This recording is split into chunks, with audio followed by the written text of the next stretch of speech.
Alright, today we are doing Barry's graphics, and in that we are going to create a formula to calculate sales totals.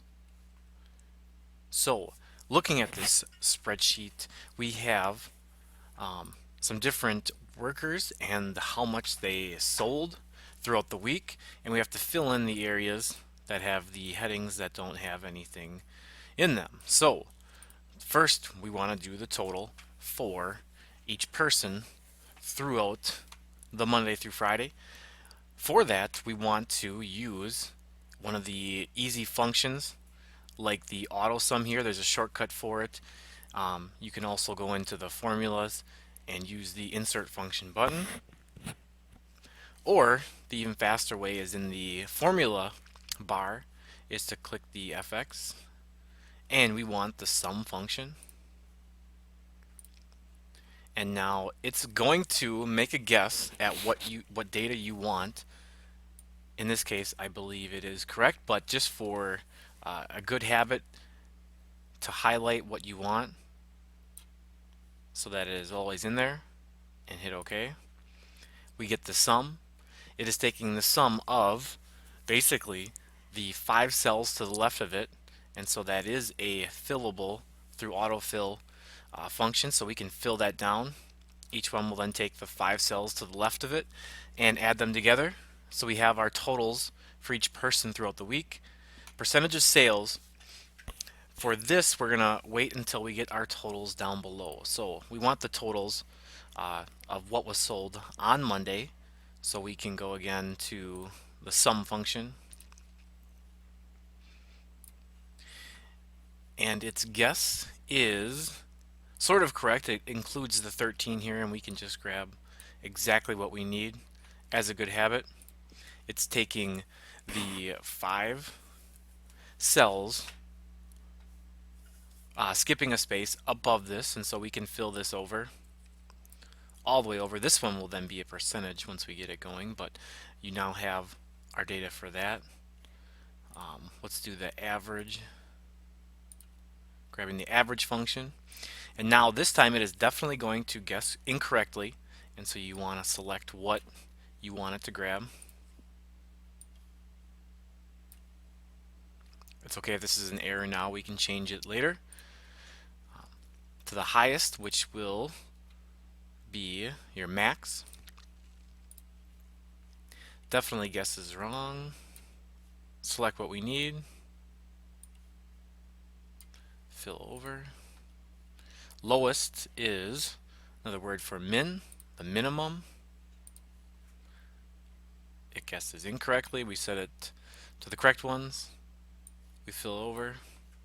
And count will just tell you how many cells you have included in whatever you're counting, or how many cells you have selected. So that's more useful for when you have hundreds or just a lot of cells that you're including. Here we just have a few, so it's not as useful, but it is definitely a function that you want to be aware of, especially when you're doing bigger documents. It's all going to say 5, but you still want to have your formula in, especially when you're getting graded. I think somehow the text got smaller on that, but anyway, we can now do our percentage of sales. And so for doing this, you want to know how much Mike has of the sales as compared to everyone. How much of the sales did Mike get himself? What percentage of all the sales did he get himself?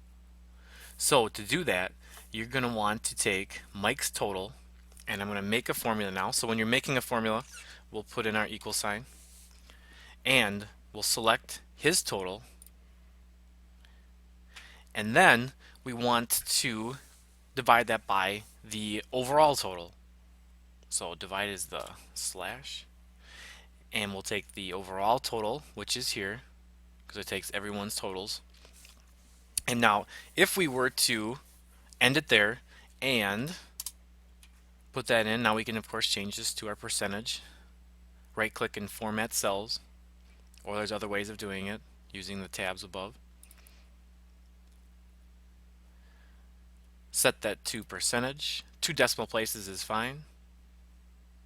Don't really want any more than that. Now the problem is when we fill this down, and anytime you have this pound sign here, this just means that the number does not fit into it, and the number is incorrect anyway, so we'll have to fix that. So right now we want to look at this first formula. Now what happens is the G8 we do want to slide down as we go along. It should take the number to the left of it, one cell to the left of it. Now the total, we actually want it to stay on this one for each calculation. Like for this, it's dividing by G15, which is not the number that we want.